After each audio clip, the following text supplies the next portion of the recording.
Donc après avoir vu les principales commandes de dessin, nous allons passer aux commandes qui servent à faire de la 3D ou à déplacer dans l'espace les objets. Alors, nous avons donc par exemple ici la commande bouger. Alors en anglais c'est move, donc le raccourci c'est M. Pour bouger un objet, il faut que cet objet ait été transformé en composant, sinon il arrive ce qui se passe ici, c'est-à-dire que où il y a une déformation, où je n'arrive pas à saisir l'objet. Alors là, je le saisis, mais je ne peux pas le placer comme il faut parce que je n'ai pas pris un sommet.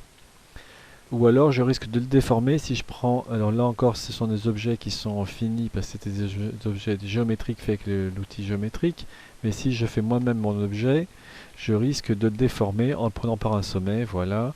Et donc d'avoir tout autre chose que ce que je veux.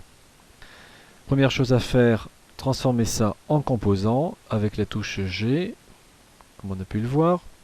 Et puis donc la deuxième, eh bien effectivement, prendre par un sommet. Alors en sommet, on a quoi? On a les extrémités, on peut avoir le centre ou le milieu.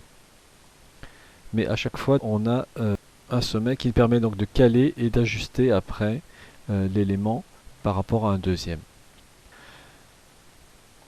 Mais il y a des bugs et donc quand vous avez un problème que vous n'arrivez pas à déplacer l'objet et surtout à le joindre comme vous voudriez, et bien à ce moment-là, il y a une autre possibilité, c'est de faire une copie, et cette copie, je ne sais pas pourquoi, mais ça marche toujours, va pouvoir donc aller où vous voulez.